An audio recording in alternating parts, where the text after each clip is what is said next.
Bonsoir le Kojobis. On est arrivé à l'exercice numéro 4. Donc c'est un exercice purement sur les dictionnaires.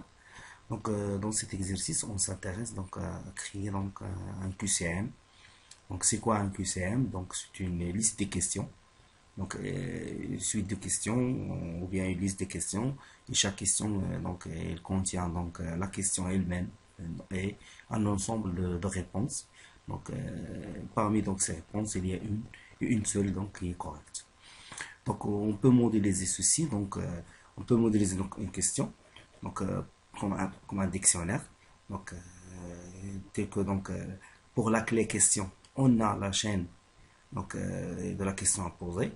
Et pour notre clé qui est correcte, on a une liste ou bien on a une seule réponse qui est correcte. Et pour une clé qui est incorrecte, on a une liste contenant les mauvaises réponses. Par exemple, je vous donne ici un exemple. Voici une question. Voici une question. J'ai ici comme un QCM qui contient deux questions. Donc, mon QCM, ce sera une liste. C'est une liste qui contient deux questions, c'est-à-dire qui contient deux dictionnaires.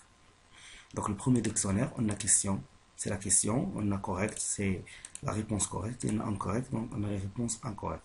Aussi, on a une autre question qui est 2 plus 2, quoi égal, on a correct, c'est 4, et on a l'incorrect, c'est un ensemble de questions qui sont incorrectes.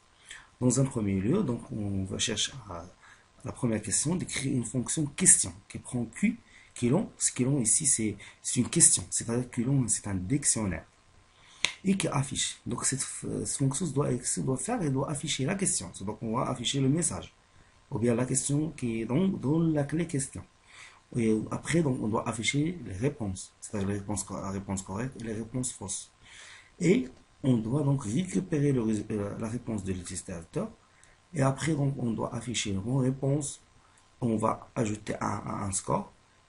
Si la réponse elle est correcte.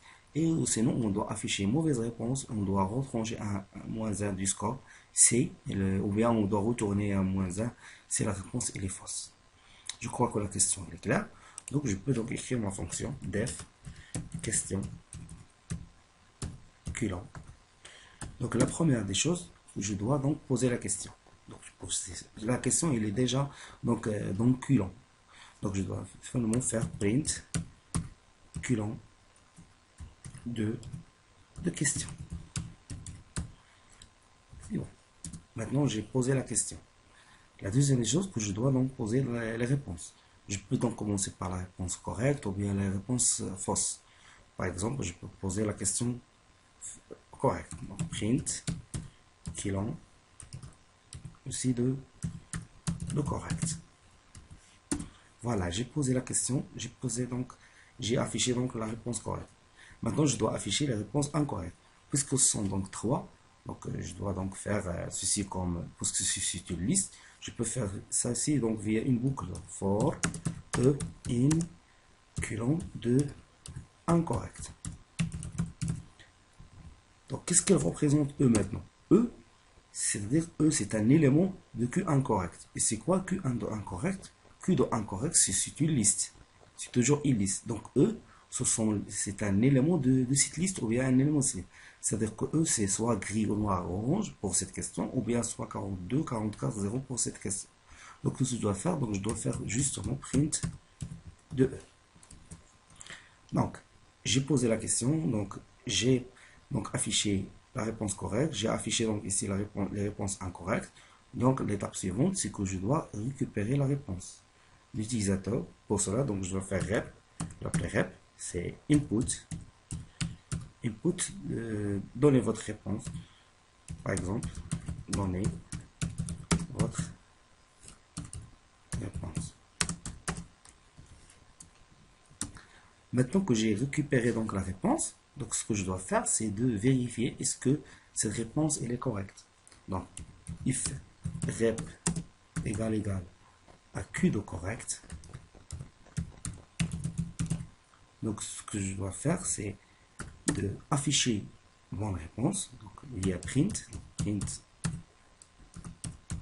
bonne réponse, et ainsi je dois retourner un 1. Sinon, Donc, je dois donc afficher prime mauvaise réponse. C'est ça. Donc, mauvaise réponse. Et je dois retourner un moins 1. Voilà, donc j'ai ma question, ma fonction, elle est prête. Donc, je l'exécute. Donc, il n'y a pas d'erreur de syntaxe. Donc, je peux donc l'appeler. Donc, je peux donc prendre cette question par exemple. Voilà donc cette question. Donc, je vais l'appeler ici, donc, par exemple, R. R, ce sera donc cette question. Et ce que je dois faire, donc, c'est, je dois donc appeler question. Je le donne comme argument R. Regardez ce qui se passe. Donc, premièrement, il m'affiche donc la question, quelle est la couleur du cheval de blanc et de Henry 4. Donc, il m'affiche les réponses, donc blanc, gris, noir, orange. Et donc, il me donne un champ pour saisir ma réponse. Donc, par exemple, il est noir. Donc, entrée. Donc, il me dit mauvaise réponse. Donc, il me retourne aussi à moins 1. Je peux donc décorer donc, ce message-là, donc via par exemple des égaux, on faire un signe égal, comme ici, par exemple 3, ici je fais donc un signe égal. Donc voilà, donc il m'a donné donc réponse, je dis pas orange, donc il m'affiche donc mauvaise réponse, je retourne moins 1. Et voilà, c'est tout pour cette question. Merci pour vous.